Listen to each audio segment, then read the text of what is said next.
Hello everybody, and welcome to the start of this video. I know this is going to be a little bit different. Unfortunately, as I was writing the script for today's video, Ubisoft released a patch earlier today. Even though it's only been a week since the new character is released, he's already gotten a little bit of a nerf for him. And so some of the stuff that you're going to see in the video is a little bit different to what is actually now going to be implemented for the new character.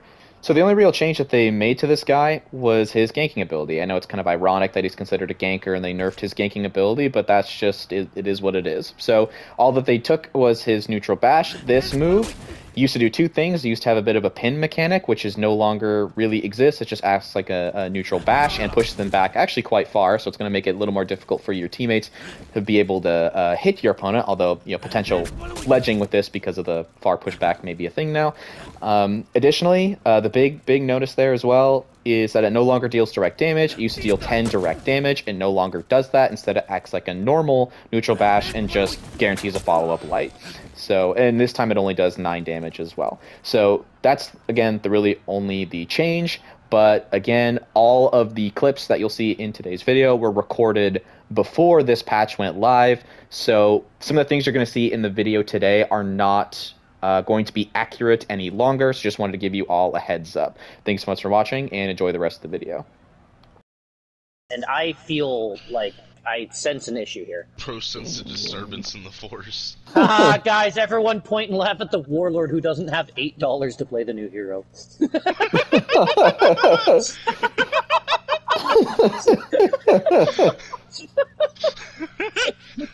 Okay. Cam, I'm gonna clip that, and we're gonna add that in the video. That's gonna that can be there. Hey, look, that's an intro clip. Yeah. He's finally here, the Ocelotl. My buddies and I have been having an absolute blast with the new hero, and I'm here today to share how to both have fun and use him effectively. Just like everyone else, we all have questions on how to utilize him properly and where his moveset shines through. I'll be walking you all through a basic guide of his moveset as well as some helpful tips. We will also be looking at his feat selection, which is certainly a series of abilities out of the ordinary. Give me your neck. Give me your neck. Shit's mine. Just before we get started, I know there's a good chance I'll be asked about my fashion again, and to that I say I'll be including the Ocelotl's fashion in my fashion video coming in the near future. Moving right along, the Ocelotl is our 4th member of the Outlander faction and is classified as a hybrid who excels at ganking. Furthermore, the Ocelotl is our first Aztec hero. Having a faction or hero with an Aztec theme has always been on the minds of For Honor players, even since the game's release. Players have practically begged Ubisoft to add an Aztec hero for years. Knowing how desperately the community has been wanting this hero, the developers gave us a slight nod in the form of a humorous bot name. Oh my god, that bot's name is called Happy Now. That's a reference because For Honor players have been wanting an Aztec hero for so long. Oh yeah, Happy now. That's so good. Now that our constant berating has finally worked on Ubi, we finally have our hands on our new hero, and he honestly looks and feels great.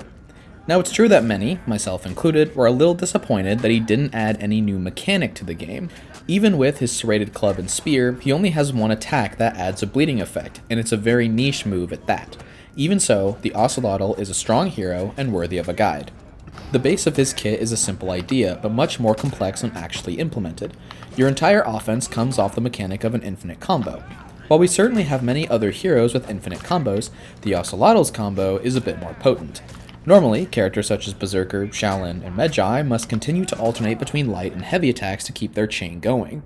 Although the Ocelotl's can alternate between lights and heavies, he is not limited by only those two options. He can also implement zone attacks and bashes into the infinite combo. This means that he has 4 different chained possibilities after each attack, which really keeps your opponents guessing. As an unintended side effect, this style of offense often leads to going ooga booga random attacks go and promotes screaming like a monkey while pummeling your enemies into submission.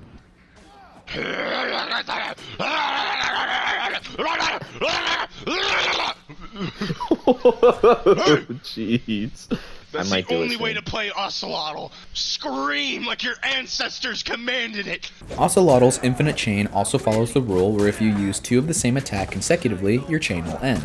This also results in having 3 iterations of every move, which means an opener, in-chain, and finisher version of lights, heavies, zone, and bashes. For special properties of his attacks, his zones have hyper armor, his heavy finishers are unblockable, and unlike most bashes, Ocelotl's mid-chain and finisher bash deal direct damage with no guaranteed follow-up light. What the Ocelotl lacks are any unblockables, a full guard, deflex, or crushing counters. You also have a backstep move, much like Nobushi or JJ, but Ocelotl's backstep is called Hunter Stance. This stance is 100% intended for teamfights and ganking purposes, not in a 1v1 setting. While in Hunter Stance, you strafe faster while locked onto opponents, which is helpful for repositioning, but you can only do one attack, which is a dodge forward lunge. This lunge does 16 damage on impact and bleeds for 8 more, but its real power comes from its pinning ability. This feeds little revenge while still dealing damage and ultimately allows for your teammates to perform some pretty impressive ganks. As a side note, when performing the stance, you do gain iframes, so it can be used to dodge attacks, but it is very difficult to make effective use of. Before I forget to tell you how to actually do this, you can enter Hunter Stance using whatever input you use for backstep or full guard, and launch the lunging heavy by simply pressing the heavy attack button. The idea of this kit is fairly simple. Keep throwing attacks by alternating different types, and when you want to end the chain, use 2 of the same type consecutively. However, using the actual combo seems harder than it looks. I often run into Ocelotls doing double light or bash light on endless repeat. While those combos are great within a larger chain, they are easily counterable and the character offers so much more. While it would be pointless to try and explain all the possible attack combinations with this character, I will say I've learned a few helpful moves that I wish to share with you. Once in your combo, throw an in-chain bash and pay attention to your opponent. If your opponent gets hit by the bash, either go for your finisher bash or continue your chain with a light attack. If your opponent dodges your bash, they oftentimes do so with a dodge attack. Upon seeing your opponent dodge, immediately launch into your in-chain zone attack as it has hyper armor. This allows you to not only trade with your opponent, but more importantly, retain your offensive pressure. Okay, DarkSide. You didn't have to do that to him. Something else I see a lot of Ocelotl forget to use is his opener bash. A lot of the Ocelotls with more experience make good use of it, but the newer players frequently forget about it. Even though I mentioned in the opening clip of today's video that the starter bash was nerfed, it is still a usable tool that often goes neglected. After using the neutral bash, I often like to roll right into my finisher bash. Most people expect you to use the follow-up light and take them on some long, elaborate chain. By just bashing someone twice in a row, it's both quick and unexpected. I find it a useful little mind game, and I hope you all can make use of it too. This hero has undoubtedly been created to cater towards higher tier play, and for those who play in groups. As I've alluded to throughout the video, Ocelotls are meant for ganking your opponents. While I won't go into specific detail about why that is, understanding that his bashes have both pin mechanics and deal direct damage, his Hunter Stance can be used as another ganking tool, he outputs little revenge feeding, and his kit allows for easy access to confirm damage for your teammates, make the Ocelotl undoubtedly the strongest ganker For Honor has ever seen. He is best experienced when playing and strategizing with friends, so grab some of your buddies and discover some of the insane ganks this hero has to offer. Yes. We did it! Nice!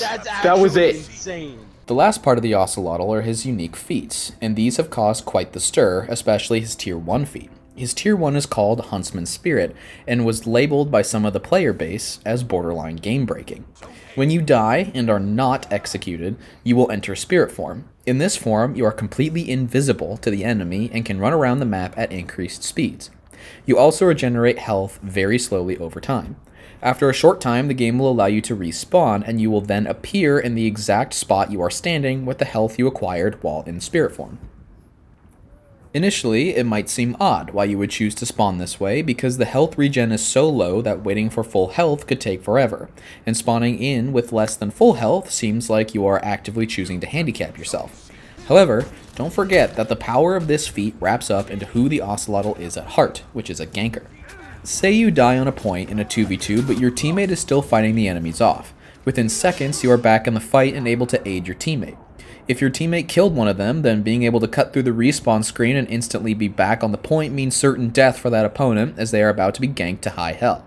What's more is this feat doesn't have a cooldown, so if you keep dying without being executed or thrown into spikes or off a ledge, you can keep respawning frequently. It's also an underrated tool for stalling the point and not allowing your enemies to heal after a big teamfight and buy time for your allies to rejoin you.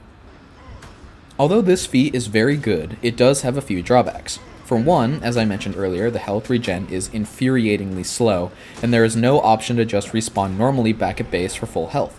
This means you are often running around the map without your full HP. You also have an AoE that prevents you from spawning too close to both enemies or allies, although the allied radius is much smaller, and you can't respawn on ladders. For those of you who play Breach, using this feat on the attacking side is essentially a death sentence, as you completely deny your teammates the ability to revive you, and whenever you come out of the spirit form, it consumes a respawn ticket. Furthering this notion, rip medic orders when you have a group of Ocelotls on your team. Okay, I am dropping the medic order. It's pissing me off. You can't res any I of us. can't res anybody. There's no fucking point.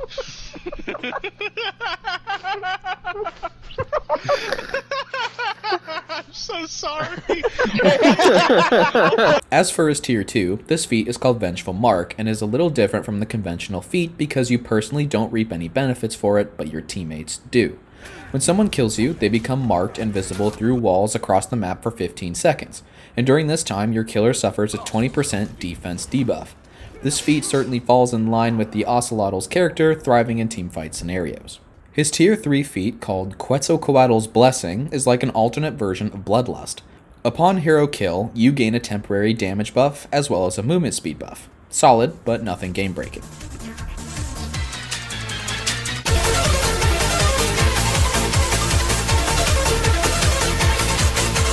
His tier 4 is called Trapper's Reach and is another projectile feat.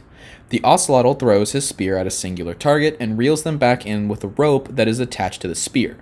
The spear itself does little impact damage but deals massive bleed and grants a guaranteed guard break. Having a free guard break sets up for more free damage, especially in ganking scenarios, which furthers his ganking playstyle. This feat also has surprising range and certainly throws me off guard when I get yoinked from over a mile away. Yes! I also like to get a little more creative with the feat and pull my enemies into minions or pikemen for extra damage, or even pulling them straight off of ledges in some cases.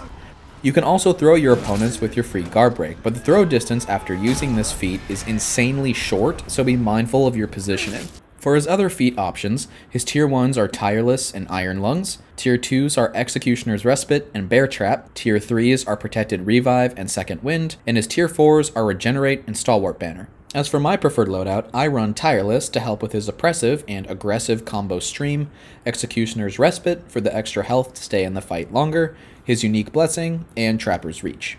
I've really enjoyed the character thus far, and I would seriously encourage picking him up. He's definitely strong and viable, but doesn't feel overpowered. He's also a lot of fun, and in my opinion, he's got some of the most unique fashion in the game, which is certainly an added bonus. I would like to thank all my friends in this video for making For Honor so much more than just a game, and I'll be linking their channels down below. Don't forget to keep recommending new heroes for me to make videos on in the future, as I read all the comments and take all suggestions into consideration. I would also like to thank you all so very much for watching, and I hope to see you in the next one.